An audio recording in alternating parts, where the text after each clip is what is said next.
don't see any remarkable difference between the Nnamdi Kalu of the old and the Nnamdi Kalu of 21st October. The only thing I discerned, I could see, was that he has lost a lot of weight. I think everybody noticed that. So I do believe that the loss of weight has a whole lot to do with the conditions of his detention in Nigeria, which is very restrictive and uncomfortable and very degrading. And I think also it's indicative of what he passed through in Kenya when he was renditioned there in late June 2021. So apart from the weight loss, nothing again what you see? Before his rendition, Nnamdi Kalu was receiving treatment for a heart condition called heart murmur. And, you know, of course, he has an extreme form of hypertension. His medical report is a matter for public consumption through the facility of the processes we filed in that regard. He was receiving treatment in Texas, United States, back in February this year for that. And when he entered Kenya sometime in May, he also made contact with a hospital in Kenya to treat these conditions. And these conditions persist. And our thesis, our position is that the DSA's facility is, you know, a poster exemplar of what detention facilities in Nigeria are like in terms of inadequacy of medical facilities. I don't believe that DSA's facility has the competence or the medical competence to take care of his medical condition, which we consider life-threatening. Okay, now we don't finish for the appearance. Many Nigerians want to know what happened inside the court during the trial. Even doctor people, journalists, we're supposed to bring out information, they don't allow some of them enter inside the court. So you fit tell us what happened for inside the courtroom before and after Nnamdi Kalu pleaded not guilty? What happened was that, you know, it took a little while before they brought him inside. So when they brought him inside, it wasn't in chains. If you recall, on 29 June 2021, when they presented him subsequent to the rendition, he was in chains. He was in manacles, and that's unconstitutional. You shouldn't be doing that to suspects. Nigerian Constitution says you shouldn't. The Supreme Court of Nigeria said you shouldn't. So they, well, anyway, on 21st October, they didn't. So he wasn't in manacles, he wasn't in handcuffs. So he walked freely inside the confines of the courtroom, and, you know, he received salutations from his counsel and gathered other people who were in the court, and we had opportunity to have photo opportunities with him. We snapped pictures with him, and it was a more relaxed atmosphere from what it was the last time he wasn't presented in court. It wasn't raucous, it wasn't noisy, and only few people were, of course, allowed inside the courtroom, and I believe that had more to do with the COVID protocols. Of course, you know, the prosecution made a presentment of the amended charges. If you recall, they had amended these charges a few days to the hearing, and again, they did another amendment, which I considered more of sua sponte on the spot. And of course, there was no opportunity that the defense has. I don't think we were given sufficient opportunity to go home and study these charges to see how our client would respond to them. But again, the judge wanted a plea to be taken, and that's exactly what happened. So a plea was taken, and I don't think that has prejudiced the challenges, the constitutional challenges we have to these charges, which will come up on the 10th of November. Okay, on Friday, the Attorney General of the Federation, the Minister of Defense, to Abubakar Malami, he hold press conference on Friday, and me too, I've been there here. He read plenty things where Nnamdi Kalu and the IPOB do. Some of the things we talk, he say, in some accused for Nnamdi Kalu, saying instigate violent attacks for democratic institutions like correctional centers, police stations, INEC offices, and others between October 2020 and June 2021. As Malami talked this thing on Friday, you don't tell your client, Nnamdi Kalu, about this request development. You have asked me this question now about the press conference that was done by the Attorney General on Friday. It's quite surprising that a day after these hearings, I think it was a day after or 2 days after, the Attorney General saw the occasion to address a press conference, that is diametrically removed from what happened in court. You see, Attorney General should be reminded that, despite his duality of role under Nigerian Constitution, he's also the Attorney General of everybody. His job is not regime protection. His job is to uphold the law and see that justice is done to every Nigerian citizen, and even foreigners who happen to find themselves in Nigeria. What he appears to be saying on Friday is akin to saying that the witch cried at night and the baby died in the morning. Therefore, the witch killed the baby. You see, he read off all these allegations without substance. He never presented any evidence. And we have this particular one concerning the NSAS protest. We had commissions of inquiry across the country, particularly in Lagos, and I think they had one in Imo State as well that I know personally about, and there was nothing from any of these commissions of inquiry that returned an indictment of Mazi Nnamdi Kalu or IPOB in the aftermaths of the NSAS protest. So that accusation was made in bad faith, and it's intended to poison the minds of the public and also to prejudice the mind of the court as well. It's a highly prejudicial interview, and we are studying the contents to see whether there is going to be any legal reactions that should come from our side. Okay, we never finish with the accusation where Malami Nnamdi Kalu. He also thought, say, on 21st October 2020, your client do online calling radio program for when using Radio Biafra to instigate IPOB members and NSAS. Wait, listen, I understand the question.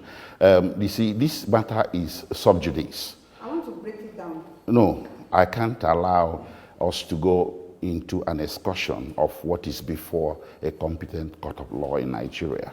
If the Attorney General doesn't want to keep the rules of sub judice, this is a matter before the court.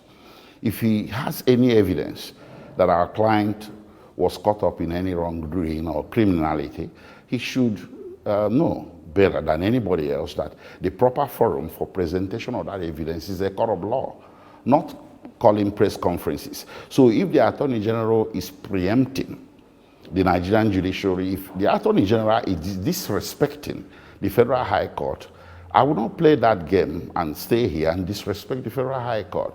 I will wait for him to come before the court with any evidence that he claims to possess, so we can meet him in court toe to toe. If there was any radio program, a respected medium like BBC could have been aware of it more than my humble self. So if the Attorney General monitored any radio program, I think there was something about a radio program that was monitored in Enugu, not in Abuja. And you begin to wonder, what is Mazi Nnamdi Kalu doing, facing a Federal High Court in Abuja? He should be facing a Federal High Court in Enugu. So there are just so many issues here bordering on prosecutorial misconducts of the extreme degree, and these things will be ventilated better within the confines of where we have the privilege of ventilating these things, which is the courtroom. I should not be seen to be subjecting or succumbing to these antics by the Attorney General of subjecting Mazi Nnamdi Kalu to a media trial. You said the press conference was on Friday. Today is Saturday. So I'm telling you, we are studying the contents of the press conference to see whether it is necessary for us as lawyers to join issues with him in the media or to wait for him in open court. Well, that brings me to the constitutional action that I brought on behalf of Mazi Nnamdi Kalu before the High Court of Abia State. That action, as you all know, is called Fundamental Rights Action. And same Attorney General has filed an application before the High Court of Abia State requesting for extension of time to respond. So why did he now turn around, instead of responding to the suit that I filed in Abia State or filing whatever he has before the High Court in Abuja? Now he turns around to come before the media to be spewing out all these accusations that lack substance and material evidence. So that is the question. The question, again, I'll repeat, is if the Attorney General has something that he believes to be cogent and material, he has a forum where he should present those things, and that forum is not before the Nigerian public, but before the courts of the land, which are now considering the various processes that are ongoing before them. You were responding to the accusation by the Attorney General of the Federation, where he talks, say, Nnamdi Kalu provoke IPOB members and ESM members to carry out the killings of APC chieftain Ahmed Bola and the husband to late Gigi of NAFDAC, daughter Akunyili, Mr. Chike Akunyili, say now him now instigate IPOB and ESM members to carry out those things. How do you react? Well, regarding these accusations by the Attorney General that Mazi Nnamdi Kalu instigated certain killings, including that of Dr. Akunyili and the APC chieftain and the others, the unrest that we have in Anambra State at this point in time. That's what I think he's referring to. I am here to tell you that we have charges in open court. The Attorney General have filed charges that don't contain these allegations. So I think the best place to address these allegations, or if he has any evidence, is the courtroom before the Federal High Court. Coming to the Nigerian public to begin to adduce new allegations that are different from what is before the court, I think is improper. Now maybe talk about what concerning this and the Anambra elections. The elections will happen November 6th. So what do you think about the democratic dispensation of your clients as it relates to the November 6th election for Anambra State? Well, you see, there are more important issues in Nigeria than elections. Elections can come and go, but those issues will remain. The issues are clear, that a lot of people who are Nigerians are no longer happy being Nigerians. It doesn't make them unpatriotic. It doesn't make them criminal. One of the ways citizens express their unhappiness with the system or with how their country is going is by engaging in agitations. And my clients happen to be engaged in agitation. And that agitation is informed by their right to self-determination, which is not a crime. I don't think criminalizing the demand of a people, of millions of people. You see, this is beyond IPOB. The restiveness in this country is also rampant in the western part of the country. And parts of the north are also restive. I'm not talking about the terrorists in the north, but civil restiveness. So it indicates an overall unhappiness that is coming from vast majority of Nigerians with the way things are, with the way the system is structured. And that is something that does not deserve a bullet. It does not deserve prosecution, which is now turning to be a persecution. What it deserves is dialogue, civil engagement, constructive engagement. That's the only way you get to the position where everybody will be comfortable with an arrangement for a new Nigeria that would ensure equity and social justice for all. If somebody is saying, I want out, I don't want to be a Nigerian anymore, he's not committing any crime. And that is why you see this slew of nations around the world being very understanding of the matter and offering political asylum to members of IPOB. Number one is Britain. You see, if what IPOB is doing is illegal, is criminal, why would a major power like United Kingdom consider that IPOB members are entitled to asylum in UK? You see, the basic requirement for asylum all over the world is guided by this. Anybody that possesses a well-founded fear of persecution simply because he possesses, he subscribes to a political opinion the government of the day is wishing to suppress by means of punishment of some sort, that qualifies you for protection, for refugee status, for asylum status. IPOB members have been found across the world as a people that possess a legitimate political opinion, which is self-determination, that the government of the day is wishing to suppress by means of punishment of some sort. That is what we are dealing here. It's bigger than any election. And anybody that is asking you for a referendum is conducting himself within the framework of the law. He's not asking for war. You shouldn't face him with war. Referendum is a civil demand, and it had produced very good results in the past. Within the Federation of Nigeria itself, it was a referendum that created the fourth region of Midwest. And outside of it, it was a referendum that they took western part of Cameroon from Nigeria and gave it to Cameroon, and took the former Sadana province of Cameroon and gave it to Nigeria, the present-day Adamawa and parts of Taraba states. So what we are talking about here is not a situation that requires the government to prioritize the levying of violence against the people that are not violent. Okay, now election matters we talk about. My next question will say, your client Nnamdi Kalu, you know whether he don't give any order, say making members no vote for the upcoming election for Anambra State. You know whether he don't talk say no election will hold for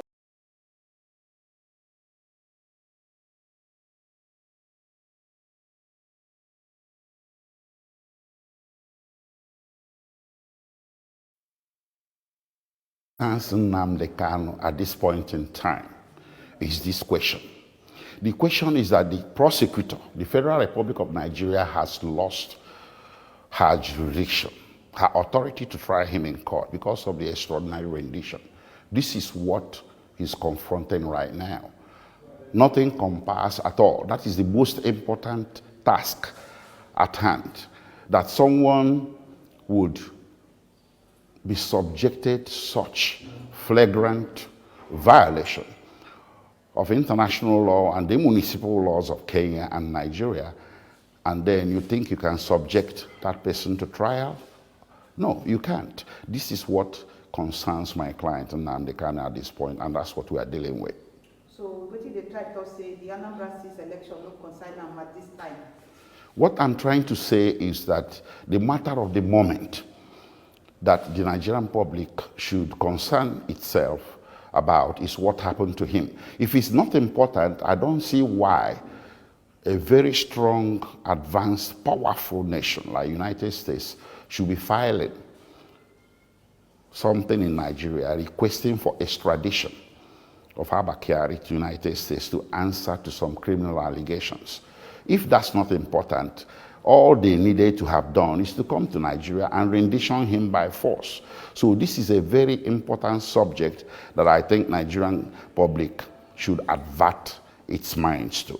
And the second one I want to point to is the what I have seen as the reluctance of the British government to exert her diplomatic influence over this matter. Nnamdi Kalu is a dual citizen.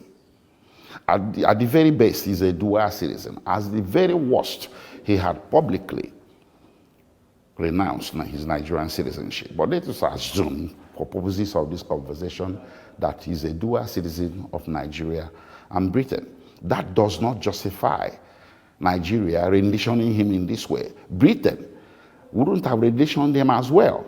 Britain has a public policy against extraordinary rendition that dates back to 1984, when Nigeria attempted to rendition of Marudiko. It didn't succeed, but it drew countervailing and strong diplomatic responses from Britain.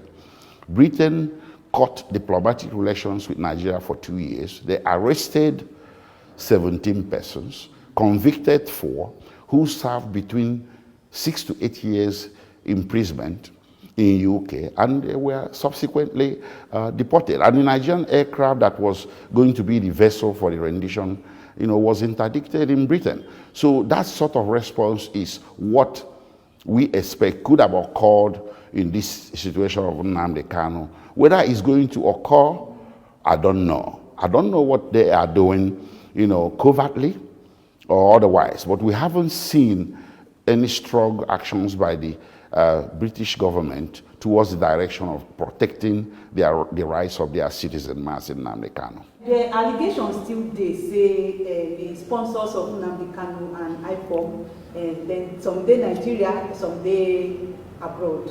How you go take react to this story where they fly up and down?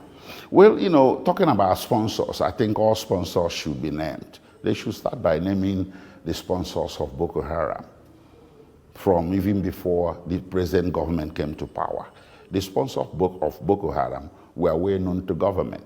They said it themselves, even recently, that they know the sponsors of Boko Haram. Why are they not naming them? So let us have a situation where you name sponsors of everything. You don't just make a wide allegation of sponsors without naming names. Name names. You get people where their business don't scatter, they don't lose money because of all the katakata where they happen for Southeast region and even Nigeria at large. Waiting your client Nnamdi Kalu gets to tell this Nigeria. You see, what is going on here, which I don't want the media to be hoodwinked into playing a part, is this trial by ordeal. Nnamdi Kalu here, Nnamdi Kalu there. What about ISWAP, Islamic State in West African Peninsula, that now possesses a weapon that threatens civil aviation in this country?